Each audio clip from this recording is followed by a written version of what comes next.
Salam. İmpuls güvənin C variantı suallarına baxırıq. Birinci sualda bizə deyir ki, dövrətmə periodunun sabit qiymətində impuls 4 dəfə artarsa, radius necə dəyişər? İndi impuls bərabər, deməli bizdən soruşursa radiusu, impuls bərabərdir mv. Buradan da m-i yazıram, v-nin yerinə çevrədə elə bir düstur yazmalıyam ki, içində period da olsun, radius da olsun. O da hansı olacaq? 4 nə idi bir dəqiqə? 2 pi R bölünsün period. Bu da bizə verdi impulsu. Burada da bax bu tərəfi silək, elə yerinə impuls yazaq. Baxırıq ki, periodun sabit qiymətində. Kütləni də bizə sabit verib. Pi ilə R onsuz da sabitdir. Deməli, impulsla radius birbaşa düz asılı olduğu üçün, əgər impuls 4 dəfə artıbsa, deməli ki, radius da 4 dəfə artıbmış. İkinci sualda müəyyən hündürlükdən sərbəst düşən bir cismin 3 saniyə ərzində yerə dəyirsə, cismin yerə dəyən andakı impulsunu soruşur. İndi sərbəst düşən cismin yerə dəyən andakı sürətini necə tapırdıq? J ilə. T-nin yerində 3, J-nin yerində 10 varsa, deməli yerə 30-la dəyib. Kütləni də bizə 4 veribsə, 30 vurulsun 4-dən, bu da edəcək 120. Üçüncü sualda müəyyən hündürlükdən aşağı istiqamətdə atılmış kütləli cismin başlanğıc... verilmiş kütləli nə deməkdir? Yəni, kütlə dəyişmir. Bu belə. Başlanğıc impulsunu 2 dəfə artıranda bu o deməkdir ki, sürət 2 dəfə artıb. Yəni, kütlə dəyişmir axı, impuls mv deyil. M dəyişmirsə, deməli dəyişən v-dir. Nə qədər? 2 dəfə. Aha, v 2 dəfə artıbsa, onda uçuş müddəti necə dəyişir? Baxın, müəyyən hündürlükdən bir cisim düşürsə, yəni hündürlük dəyişmir. Elə məntiqlə də baxanda görürük ki, hündürlük onsuz da dəyişmir. Sürəti artıranda zaman azalacaq da, daha sürətli gedəndə tez çatacaq, az bir zamanda. Yenə də gəlin düsturu yazaq, h bərabərdir. V üstə gəlsin V0 bölünsün 2 vurulsun T. Buradan h dəyişmir, müəyyən hündürlükdən, yəni hündürlük həmin hündürlükdür. T ilə indi V-nin asılılığına baxsaq, T-ni bu tərəfə bölmə kimi atırıq H-ın yanına. Baxırıq ki, T ilə V tərs asılıdır. Ona görə, əgər, baxın, burada biz baxdıq ki, V 2 dəfə artıb. Əgər V 2 dəfə artıbsa, deməli zaman 2 dəfə azalacaq. Bu da eləyir Y variantı. Dördüncü suala baxırıq.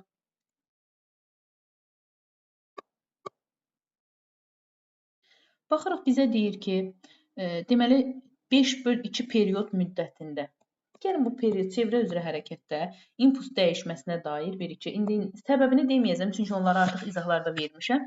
Qısa şəkildə deyim ki, tam periodda impuls dəyişməsi 0-a bərabərdir. Tam periodda, məsələn, n periodda neçə dəfəsə, 2 dəfə, 3 dəfə fərqi yoxdur. Tam periodlarda impulsun dəyişməsi 0-a bərabər olur.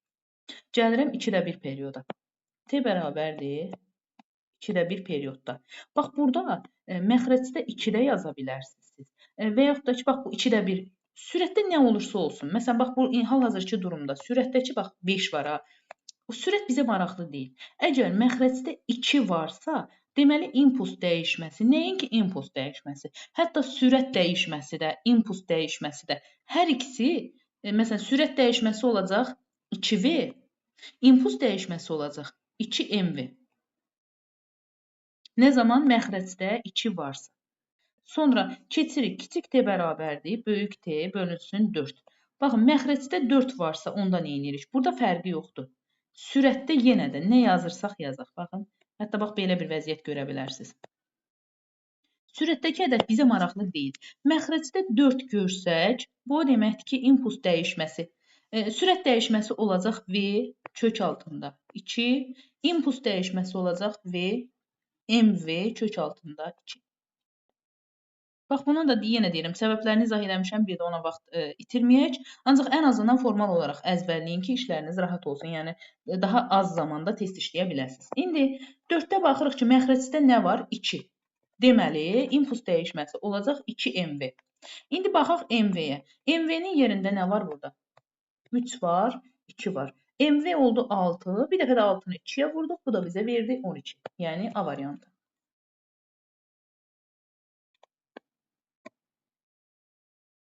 Gəldik 5-ci suala. 5-ci sualda 10 kiloqram kütləli cisim yer səthindən 50 metr hündürlükdən sərbəst düşürsə, Bax, sərbəst düşür və deyir 30 metr yerlə hündürlükdə olanda. Baxın, sərbəst düşəndə hündürlüyü necə yazırdıq yadınızdadırsa sərbəst düşmədə? Birinci saniyədə 5 metr düşürdü, ikinci saniyədə 15 metr, sonra 25 metr, sonra və s. və ilə axır. Yəni, yer 50 metr hündürlük var. Ümumilikdə 50 metr hündürlük var. Və deyir ki, bax burada x, buna maraqlı deyil bizə. Deyir ki, yerlə 30 metr hündürlük qalanda. Yerlə 30 metr hündürlük qalanda bu nə qədər aşağı yenmiş olacaq? 20 metr. 20 metrə neçə saniyə keçəcək? Baxın, 1, 2. 2 saniyə. Yəni, t bərabərdir, olacaq 2. Və sərbəst düşürsə, 2 saniyədəki sürət nəyə bərabər olacaq? JT-dən 2-ni vururam 10-a, edir 20. Yəni, 2 saniyədəki sürəti V bərabər olacaq 20-yə. Bizdən həmin andakı qüvvə impulsunu soruşdu o üçün. İndi gəlin qüvvə impulsuna baxaq. Ümumiyyətlə, sərbəst düşmə hərəkəti var. Sərbəst düşmə hərəkətində elə həmin andakı impuls qüvvə impulsudur. Yəni, impulsun dəyişməsidir. Niyə? Çünki onsuz da başlanğıcda sürət 0 olur deyə. Sondakı sürət nədirsə, impulsun dəyişməsi deyil, ona bərabər olur da. Yəni, elə qüvvə impulsu da mv-yə bərabərdir. V 20-dirsə, m də bizə nə verib? 10 kiloqram veribsə də, bu da olacaq 200. Yəni, B variantı.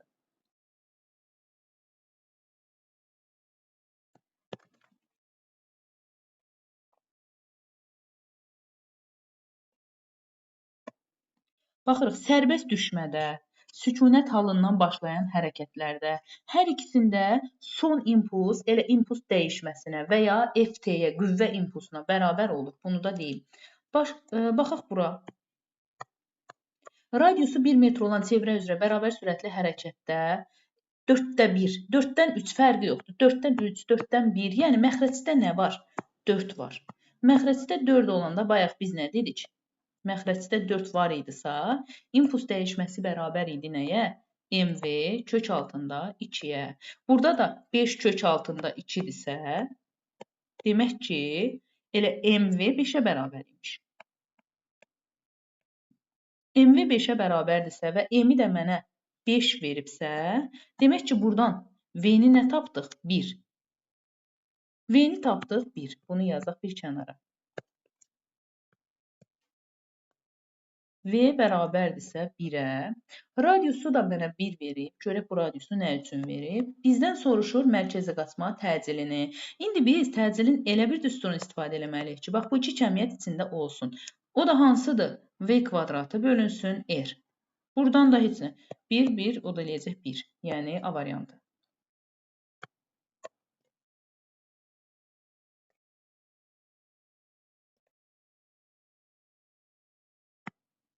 Yeddinci suala baxırıq. Yeddinci sualda baxırıq ki, zaman keçir. Bax, bu zaman. Zaman keçir 1, 2, 3, get. Zaman axır, dayanmır. İmpulsda olduğu kimi qalır. Bu nə zaman baş verə bilər? Nə zaman mümkün olur? Bərabər sürətli hərəkətdə. Demək ki, bu cismin sürəti stabil qalıb ki, dəyişmir ki, bunun impulsu da dəyişmir. Onda əgər sürət sabitdirsə, təcil nəyə bərabər olacaq? 0-a. Demək ki, təcilin 0-a bərabər olduğu da hansı olur? B variantı. 8-ci suala baxırıq. Cədvəldə düz xətli hərəkət edən cismin koordinatlarının zamandan asılı qrafiki verilmişdir. İmpulsa baxaq. Ümumiyyətlə, impuls qrafikləri ki var. İmpuls qrafiklərində P-ni silib yerinə rahat şəkildə V yaza bilərik. Sürət.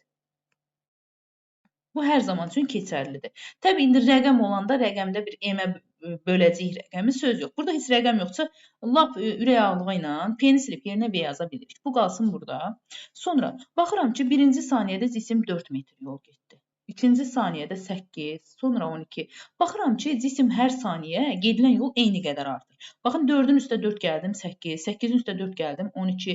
Yəni, sürət sabitdir. Hər saniyə eyni qədər məsafə qət edir. Və ya belə də tapa bilərik. Sürət necə tapırdıq? S-i T-yə bölürdük. 4 bölünsün 1, 4, 8 bölünsün 2, 4. Yəni, böləndə 4 olacaq. Sürət sabitdir. Vəssalam, sürət sabitdirsə, deməli elə impuls da sabitdir. Bu deyir C variantı. Gəldik 9-cu suala. Bax, burada da deməli bayaq biz nə dedik? İmpuls qrafiklərinin hamısını sürətlə əvəz edə bilirik. İmpulsları silirəm, hamısının yerini V kimi fərz edək ki, V-dir. Və F qrafikini də ayla, təcillə əvəz edə bilirik hər zaman.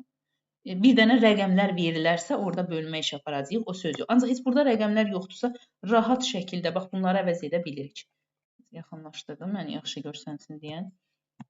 Bunun yerinə qoyduq təcil. Bunların da yerinə qoyuram sürət. İndi 2 dənəsini yazıram, mən özünüz bilərsiniz. Hamısını sürətlə əvəz edirik. İndi baxın, birinci halda T1-ə qədər olan, bu rəngi biraz daha canlı rəng götürək. Birinci halda olan təcil daha böyükdür, yoxsa ikinci halda? Əlbəttə, birinci haldakı təcil ikinci haldakından böyükdür. Onda, bax, sürətin burada bir qrafikini çəkeyim mən. Deməli, sürətin də birinci halda olduğu daha dik olar ikinci haldan. Təcil daha böyükdür axı orada. Üçüncü halda isə vəbşi təcil yəni mənfiyə gedir, işarəsini dəyişir. Bu deməkdir ki, sürət də nə edəcək? İşarəsini dəyişəcək. Yəni istiqamətini aşağı yenəcək də, belə deyək sizə. Bu da hansına uyğun gəlir? C variantına.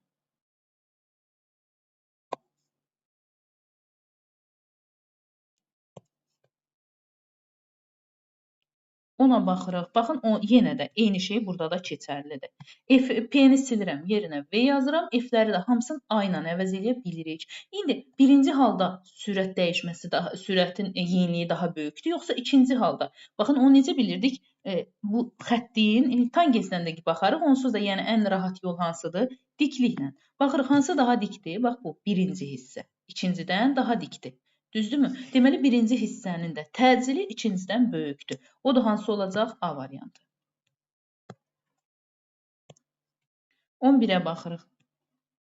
Yenə də bax burada impulsun yerinə bir təcil, sürət yazıram. F-lərin də yerində təcil yazıram. Düzdür, indi orada rəqəmlər fərqlidir. Hələ bir formasına baxırıq işarənin sonra. Baxın, ilk öncə deməli sürətin baxın yuxarıya doğru olduğuna görə bilirik ki, təcil müsbətdədir. Birinci bax buradan. Təcil müsbətdə bir yerdədir. Sonra isə baxın stabil qalıb. Stabil qalıbsa deməli təcil ümumiyyətlə yoxdur, sıfırdır. Təcil olsun, qüvvə olsun, sonra da sıfırdır. Bax bunun uyğun olduğu hansı variant var? D variantı. İndi əgər fərqli bir variant eyni bu formada bir dənə də variant olsaydı, orada artıq rəqəmləri işin içinə salardıq. Onsuz da bu qrafiki yeganə bir dənə variant uyğun gəldiyi üçün artıq hesablama aparmırıq. Elə bir dənə D variantını seçirik. 12-yə baxaq.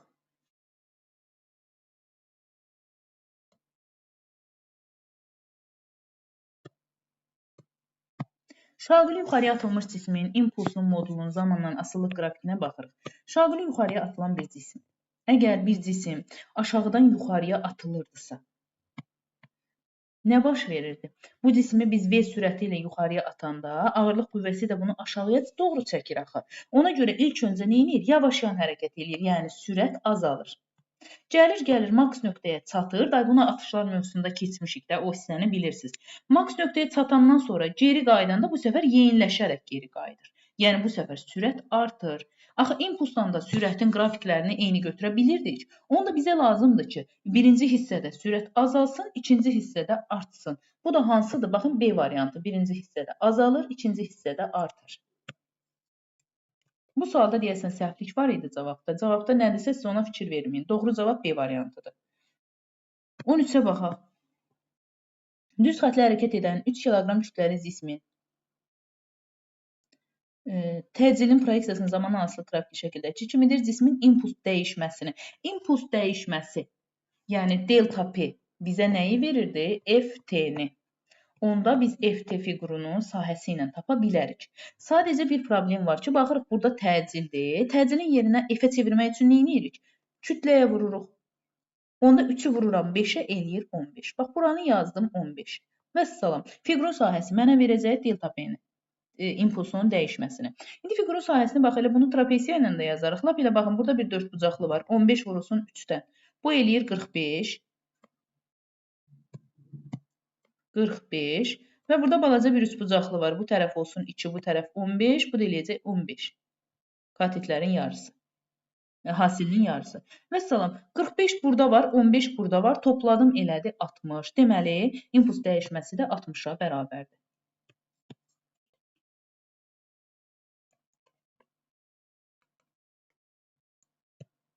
On dördüncü suala baxırıq.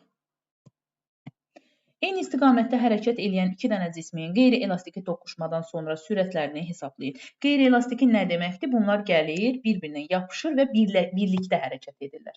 Elastiki desəydi, yapışandan sonra birləşən dəydi bir-birinə geri qayıdacaqdılar hərəsi əks tərəfə. Ancaq qeyri-elastiki o deməkdir ki, yəni birlikdə gedirlər. İndi birlikdə sürəti necə tapırdıq? V bərabər idi. Əvvəlcə bunların impulslarının cəminə baxıram. Bu birincinin impulsu eləyəcək M, V-si 20, ikincinin impulsu da eləyəcək MV-dən 15. Bunları topladım elədi 35. Bölürəm kütlələrinin cəminə. 2 buradadır, 3 buradadır, 5-ə. Bu da bizə verir 7. Lap qoy düsturu da yazdım bir dəfə. V bərabərdir M1 V1 üstə gəlsin M2 V2 bölünsün M1 üstə gəl M2. Bu hansı hal üçün keçərli idi? Eyni istiqamətdə hərəkət eləyəndə. Deməli, cavabı nə tapdıq? 7 Y variantı. Gəlirik 15-ə.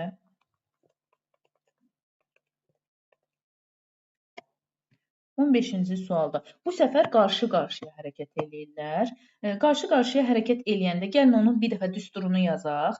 Demək, modul daxilində M1 V1 çıxılsın M2 V2 bölünsün M1 üstə gəl M2-yə.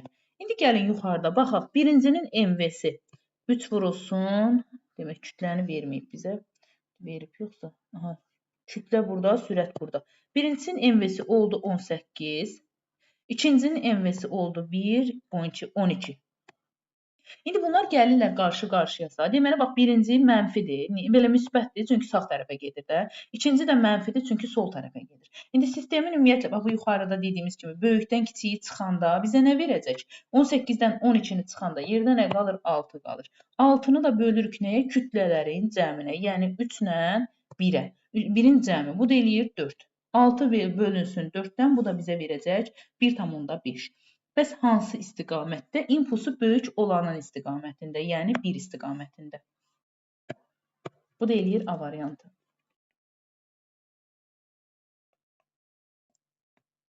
Gəlirik 16-ya.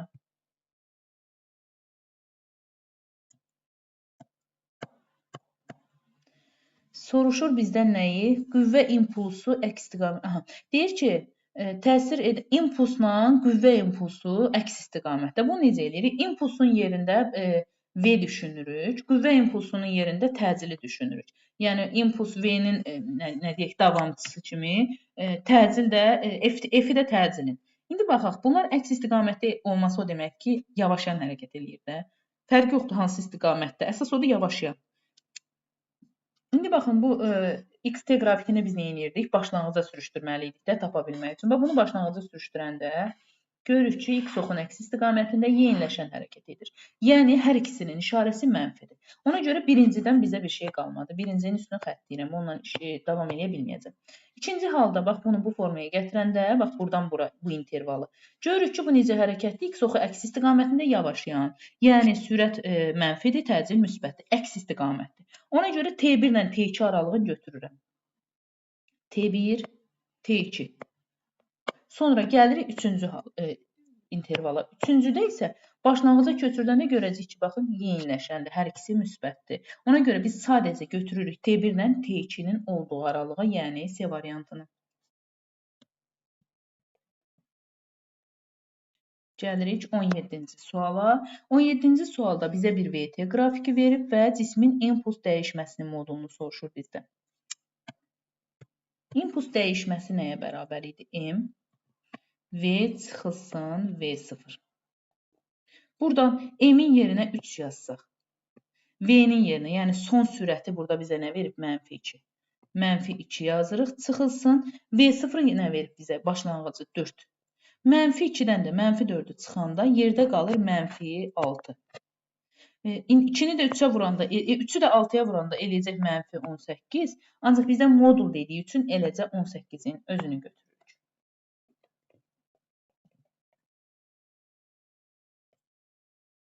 On 18-ci sual. 18-ci sualda nə var? P var, T var və bizdən nəyi soruşur? Cismə təsir edən əvəzləyici qüvvəni soruşur. Əvəzləyici qüvvə FT nəyə bərabər idi? Delta P-yə. Yəni impulsun dəyişməsinə. Buradan da bizdən F-i soruşursa, F-i necə taparım? Delta P-ni bölərəm T-yə, zamana. Bu belə. Gözlüyün burada bir sahə açaq. Daha rahat şəkildə F-i tapaq. F də bərabərdir. Baxın, buradan delta P-nin yerinə, bax elə bu hissə baxıram sıfırdan başlayıb müəyyən yerə qədər. Yəni, bax, bu P-nin özünü götürə bilərik də delta P əvəz. Çünki elə sıfırdan başlayıb baxın. Onda yazıram ki, P bölünsün. T-nin də yerində təbii T var. İndi baxın, P-ni T-yə böləndə bizə nəyi verirdi? Tangens alfanı. Tangens alfanı verirdi bizə. Tangens alfanı tapmaq üçün biz nə edirdik? Sinusu kosinusa bölürdük. Sinusu mənə verib 2-də 1. 2-də 1-i də bölürəm kosinusa. Bax bu ifadəyə. Kök altında 3 aşağı düşür, tərs çeviririk. 2 yuxarı. 2-lər ixtisar getdi, yerdə qaldı 1 bölünsün kök altında 3. Bu da hansıdır? S variantı.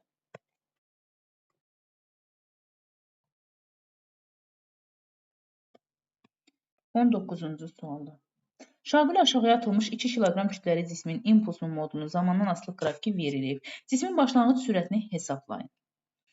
Bunu necə eləyək?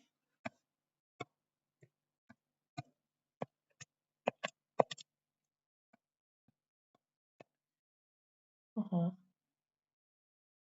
Cismin impulsun modunu zamandan asılı qrafiki verib, cismin başlanğıc sürətini hesablayırıq biz. Demək, impuls dəyişməsi delta P, gəlin belə eləyək də, bərabər idi FT-yə. Düzdürmü? Buradan da şaquli aşağıya atılmış bir cismin qüvvə kimi biz nədən istifadə edirdik? MJ-dən. Yadınızdadsa ağırlıq qüvvəsindən. Onda F-in yerinə MJ, yəni 20 yaza bilərik. Onda buradan F-i silirəm, yerinə bir dənə 20 yazırım. T-ni də silirəm, yerinə 4 yazırım. 20 vurulsun 4-dən, bu da eləyir 80. Deməli, 80 bərabərdir delta P. Delta P-nin yerinə nə yazırıq? Son impulsdan başlanğıcı çıxırıq. Son impuls 120-dirmi? 120-dən də çıxıram P0 başlanğıcı. Buradan P0-ı nə taparam? 120 çıxılsın 80-dən 40. P0 bərabərdir 40-a. Buradan isə bizdə nəyi soruşur? Başlanğıc sürəti soruşur. O da bərabərdir V0 vurulsun M-ə. M-in də yerində 2 var deyə. Deməli, 2-ni də bu tərəfə bölmək kimi atanda V0 bərabər olacaq 20-nin özünə, yəni B variantına.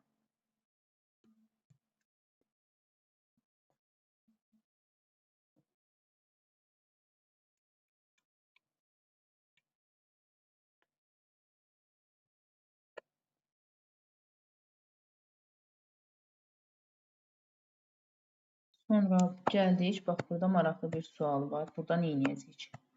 Baxıram ki, bir cisim gəlir, bax, müəyyən bir divara dəyir, deyək ki, divar deməkdə yerə dəyir. Dəyəndən sonra nə edir? Baxın, elastiki toqquşur. Nə deməkdir elastiki toqquşur? Yəni, toqquşur, geri qayıdır.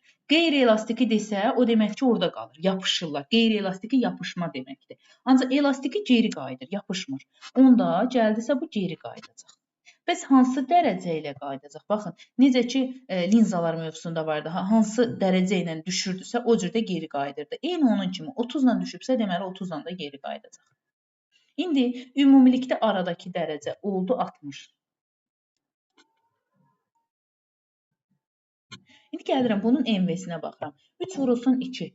MV oldu 6. 6 ilə düşdü, 6 ilə də geri qayıtdı. Və arada da 60 dərəcə varsa, biz nə edirdik? Yadınızdadırmı? Eyni olursa tərəflər kosinuslara girməli. Əslində kosinusa ehtiyac yoxdur. Tərəflər eyni olanda nə edirdik? Götürürdük tərəfin birini və 60 dərəcə var idisə arada, vururduq nəyə? Kök altında 3-ün özünə. Məsələn, bu deyir 6 kök altında 3.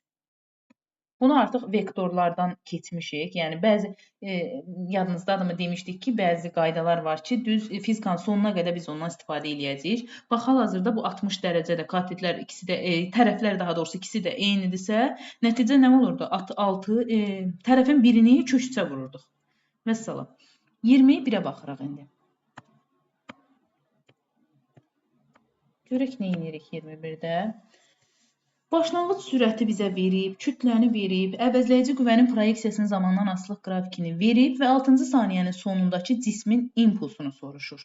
Və burada bir məsələ var. Baxın, bax bura qədər təcili hərəkətdir. Buradan bu tərəfə artıq sabit sürətlə hərəkət edir. Və 6-cı saniyədəki impulsu tapmaq üçün, bax buradakı sürəti tapmalıyıq biz, son sürəti. Yəni bu 4 saniyədəki son sürəti. Niyə 4 saniyədə deyirəm? Çünki onsuz sürət sabit qalacaq, da sonra həmin sürətlə 6-ya qədər gedəcək. İndi gəlin bu qrafikə əsasən biz nə edirik? Son sürəti necə tapırıq? Bax burada FT qrafikində biz nə edirdik? FT bizə nəyi verirdi? Delta impulsu, yəni impulsun dəyişməsini. O da nə idi? M V çıxılsın V0. Bax buradan biz 4-cü saniyədəki son sürəti tapa bilərik. Son sürəti tapsaq artıq şərəfin ucu açılır. İndi F-in yerinə nə yazıram? Bax bu FT-də, bax bu ümumi bu hissəyə nə yazıram? Fiqurun sahəsini. Baxıram ki, bax buradakı fiqurun sahəsi elədi 10 vurulsun 20-dən 20.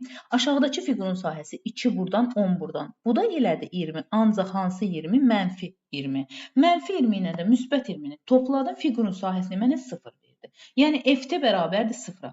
Bərabərdir. M-in yerinə yazıram 3. V çıxılsın V0 da mənə 10 verib. 10 da biz V-nin yerinə nə yazsaq bu şərti ödəyər? 10 yazsaq. Yəni 10-dan 10-un çıxacam 0 qaldı. 0-ı da nəyə vursan 0 eləyir də. Deməli buradakı son sürəti də nə tapdıq? 10 tapdıq. Bir dəqiqə gözləyim buranı sileyim.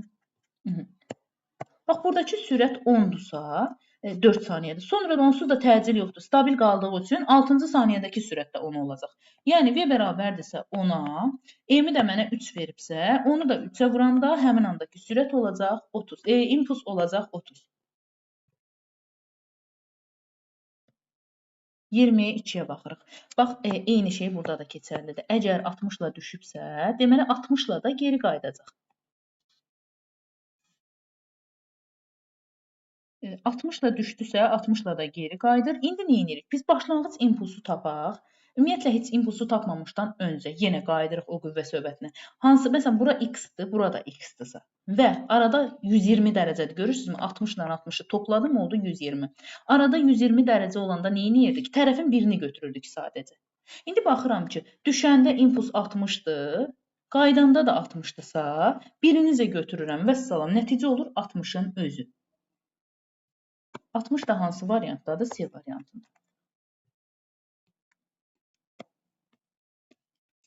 Gəlirik 23-ə. 23-də bizdən nəyi soruşur?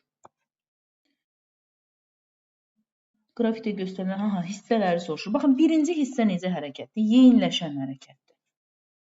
Və yeyinləşən hərəkətdə impuls dəyişməsi mənə nəyi verir? Baxın, 0-dan 20-yə gəlib 20-ni. İmpuls dəyişməsi elə bizə FT-ni verəcək, düzdürmü? 20 bərabərdirsə FT-yə, T-nin də yerinə 2 yazsam, onda F 10-a bərabər olacaq. Birinci hissədəki F oldu 10. Gəlirik ikinci hissəyə. İkinci hissə düz xətli bərabər sürətli hərəkət. Çünki baxın, burada təcil yoxdur, sürət stabildir. Axı biz demişdik ki, burada V-nin qrafiki ilə eynidir. Sürət stabildirsə, deməli orada ümumiyyətlə təcil yoxdur, qüvvə yoxdur. Yəni, qüvvə 0-a bərabərdir. Növbəti sonuncuda isə nə edir? Azalır. Azalırsa, deməli, burada nə edir? Sürəti mənfi götürsək, bir dəqiqə, FT bərabərdirsə delta P-yə. Delta P-də elə, yəni 20-dən 0-a gəlibsə, nə edirik? Sondan başlanğıcı çıxanda 0-dan 20-ni çıxırıq, eləyir mənfi 20-də. Bura mənfi 20 yazanda, T-nin də yerinə, baxın, buradan bura qədər 2-dir. 2 yazanda F nəyə bərabər olacaq? Mənfi 10-a, 2-ni bu tərəfə bölmə kimi atanda. Burada da eləyəcək F bərabərdir mənfi 10. Cavab elədi 10, 0, mənfi 10. Bu da harada var? Bir dəqiqə. 10, 0, D variantında.